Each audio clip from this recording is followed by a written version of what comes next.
Halo pagi. Sekarang kita akan coba bantu untuk menginterpretasikan hasil dari olah datanya Nadira.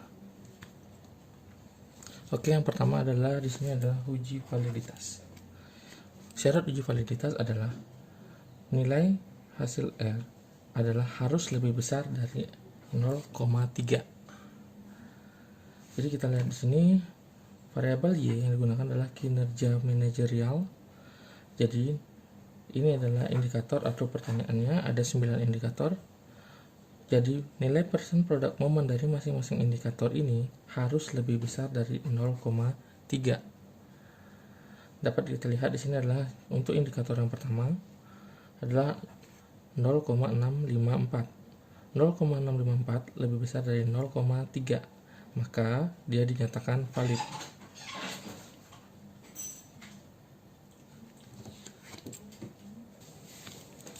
Jadi ini semua berlaku sama untuk setiap indikator yang dipakai. Jadi sama untuk variabel X, variabel X1, X2, X3 sampai X4 semua sama. Jadi syaratnya harus lebih dari 0,3 baru bisa dinyatakan valid.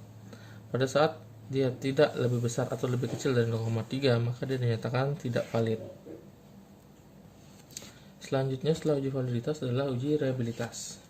Syarat dari uji reliabilitas itu adalah harus lebih besar dari 0,7. Oke, ini hasil outputnya. Untuk variabel Y, kinerja manajerial, nilainya adalah 0,698. Jadi nilainya dan lebih kecil dari 0,7, maka dia dinyatakan tidak reliable. Variabel X1, nilainya adalah 0,802. Dia lebih besar dari 0,7, maka dia dinyatakan reliable. Untuk X2 0,752 juga lebih besar. X4, X3 0,748 lebih besar juga, dan X4 berdaya organisasi lebih kecil dari 0,7. Jadi dapat lihat di sini bahwa X1, X2, X3 itu memiliki hasil reliable dan X4 tidak reliable. Jadi di sini sudah ada penjelasannya. Yang pertama, kinerja manajerial senilai 0,698, X1 sebesar 0,802, X2 0,752, X3 0,748, dan X4 adalah 0,573. Nilai yang lebih besar dari 0,7 dapat dinyatakan bahwa variabel yang digunakan sudah reliable, sedangkan nilai yang lebih kecil dari 0,7 dapat disimpulkan bahwa kuesioner digunakan tidak reliable. Setelah uji validitas dan uji reliabilitas, selanjutnya adalah kita masuk ke dalam uji asumsi klasik. Uji asumsi klasik yang pertama adalah uji normalitas. Syarat uji normalitas adalah nilai signifikan harus lebih besar dari 0,5. Oke, ini outputnya. Uji normalitas yang dipakai adalah one sample Kolmogorov-Smirnov. Kita lihat nilai signifikannya. Hasilnya adalah 0,200. 0,200 apakah sudah lebih besar dari 0,05? Oke, 0,200 dia sudah lebih besar dari 0,05. Maka dapat disimpulkan bahwa data telah mengikuti sebaran normal. Oleh karena itu, asumsi normalitas sudah terpenuhi. Uji asumsi klasik berikutnya adalah uji multikol atau uji multikolinearitas. Syarat yang digunakan ada dua, yaitu yang pertama adalah nilai toleransi. Nilai toleransi harus lebih besar dari nilai toleran harus lebih besar dari 0,10. Sedangkan nilai VIF itu harus lebih. Sini nilai toleransi harus lebih besar dari 10, nilai 0,10. Nilai VIF harus lebih kecil dari 10. Oke, ini hasil outputnya. Untuk variabel yang pertama yaitu adalah X1, nilai toleransi yang dihasilkan adalah 0,808. Nilai ini sudah lebih besar dari 0,10. Kita lihat variabel kedua, nilainya adalah 0,753. nilai ketiga variabel X3 0,627, nilai X4 0,813. Jadi nilai toleransi yang dihasilkan untuk setiap variabel sudah lebih besar dari 0,10. Untuk selanjutnya kita lihat nilai VF. Nilai VF X1 adalah sebesar 1,237, X2 1,328, X3 1,595, X4 1,237. Jadi nilainya sudah lebih kecil dari 10. Maka dapat disimpulkan bahwa tidak terjadi korelasi ganda atau multikol. Oleh karena itu asumsi multikolinearitas dia sudah terpenuhi. Oke, selanjutnya adalah uji heterokedastisitas. Syarat dari uji heterokedastisitas adalah nilai signifikan harus lebih besar dari 0,05. Jadi kita lihat di sini nilai signifikan yang dipakai adalah ini. Untuk variabel X1 0,251. Apakah sudah lebih besar dari 0,05? Oke, dia sudah lebih besar dari 0,05. Terus yang selanjutnya adalah X2 0,603, X3 adalah 0,457, dan X4 0,735. Jadi semua variabel sudah memiliki nilai signifikan lebih besar dari 0,05. Jadi sudah dari sini variabel X1 sebesar 0,251, variabel X2 sebesar 0,603, variabel X3 0,457, dan X4 0,735. Nilai yang dihasilkan sudah lebih besar dari 0,05, sehingga dapat disimpulkan bahwa tidak terjadi hetero. Selanjutnya adalah analisis regresi linear berganda.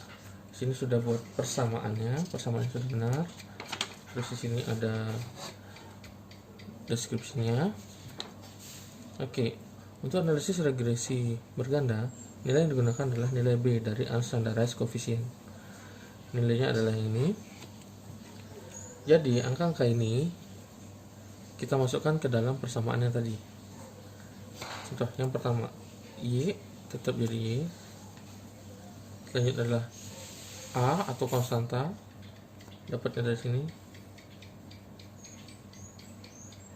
Terus selanjutnya X1, X2,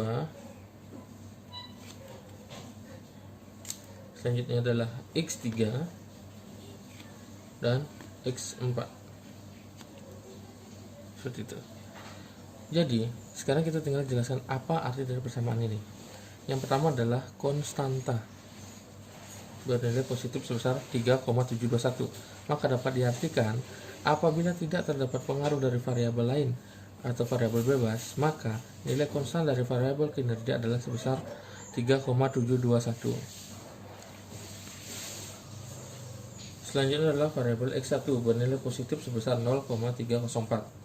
Artinya apabila X1 itu naik, maka variabel Y juga akan mengalami peningkatan atau naik sebesar 0,304. Sehingga dapat disimpulkan bahwa X1 berpengaruh positif terhadap variabel Y. Selanjutnya X2 bernilai positif juga sebesar 0,270. Maka artinya pada saat X2 meningkat, maka Y juga akan mengalami peningkatan sebesar 0,270. Sehingga dapat disimpulkan bahwa X2 berpengaruh positif terhadap kinerja atau variabel Y. Sama halnya seperti yang lainnya, di sini ada X3 juga bernilai positif sebesar 1,48. Maka artinya apabila nilai sistem penghargaan atau X3 bernilai naik, maka kinerja manajerial juga akan mengalami peningkatan sebesar 0,147. X4 juga sama, berpengaruh positif sebesar 0,307. Maka pada saat budaya organisasi atau X4 itu naik, maka kinerja manajerial akan meningkat sebesar 0,307, atau dapat dikatakan bahwa X4 berpengaruh positif terhadap kinerja manajerial. Oke, selanjutnya adalah analisis koefisien determinasi.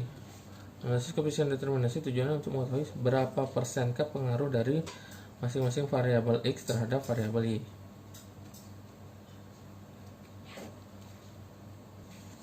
Oke, untuk uji koefisien determinasi, angka yang digunakan adalah adjusted R-square. Nilainya adalah 0,375. Ini. Nah, angka 0,375 itu dikali 100%. Maka akan menemukan hasil sebesar 37,5%.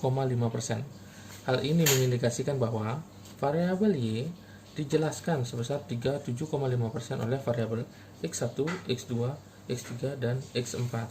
Sisanya dipengaruhi oleh variabel lain yang tidak digunakan dalam penelitian. Jadi seperti itu.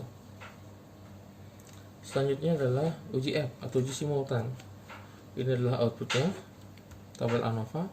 Jadi syarat dari uji simultan atau uji F adalah nilai signifikan harus lebih kecil dari 0,05. Jadi ini adalah nilai signifikan. Nilainya adalah 0,00. Berdasarkan tabel ANOVA diperoleh nilai signifikan sebesar 0,00. Nilai ini lebih kecil dari 0,05, sehingga dapat disimpulkan bahwa terdapat pengaruh signifikan, yaitu X1, X2, X3, X4 terhadap variabel Y secara simultan. Oke, selanjutnya setelah uji F ada namanya uji T. Uji T hampir sama dengan uji F. Yang dilihat adalah nilai signifikannya. Nah, nilai signifikan ini sama juga, harus lebih kecil dari 0,05 baru bisa dikatakan terdapat pengaruh signifikan. Jadi kita tinggal lihat variabel X1 nilainya adalah 0,013, variabel X2 0,057, variabel X3 0,289, X4 0,036. Jadi di sini tinggal jelaskan ke dalam penjelasan sebagai di bawahnya. Yang pertama, X1 nilai yang dihasilkan adalah 0,013. Nilai ini lebih kecil dari 0,05, sehingga dapat disimpulkan bahwa terdapat pengaruh signifikan secara parsial X1 terhadap kinerja atau variabel Y. Selanjutnya adalah variabel X2, nilainya adalah 0,057, nilainya lebih besar dari 0,05, sehingga dapat disimpulkan bahwa tidak terdapat pengaruh signifikan secara parsial antara X2 terhadap kinerja atau variabel Y. Selanjutnya adalah X3, sama. Variabel X3 memiliki nilai signifikan sebesar 0,289. Nilai ini juga lebih besar dari 0,05, sehingga dapat dikatakan atau disimpulkan bahwa tidak terdapat pengaruh signifikan secara parsial antara X3 terhadap variabel Y. Selanjutnya adalah X4. Nilainya adalah 0,036. Nilai ini lebih kecil dari 0,05, sehingga dapat disimpulkan bahwa terdapat pengaruh signifikan terhadap kinerja manajerial. Jadi seperti itu. Nah, selanjutnya adalah kesimpulan dari hasil penelitian. Kesimpulan dari hasil penelitian itu adalah untuk mengetahui bagaimana pengaruh X1 terhadap variabel Y. Jadi di sini adalah gabungan dari hasil analisis regresi berganda dengan uji T. Berdasarkan analisis regresi berganda, dia terdapat bernilai positif atau dapat dilihat dari sini. Nah, ini dia. Sampai di sini.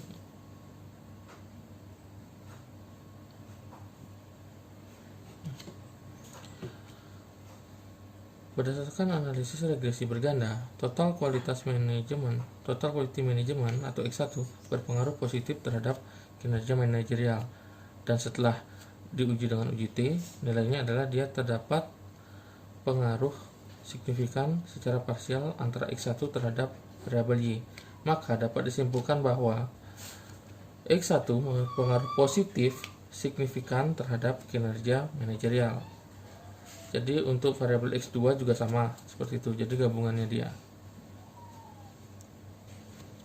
Jadi untuk X2 di sini pada uji analisis regresi berganda dia terdapat berpengaruh positif terhadap kinerja. Setelah dilakukan uji T, dia tidak terdapat pengaruh signifikan.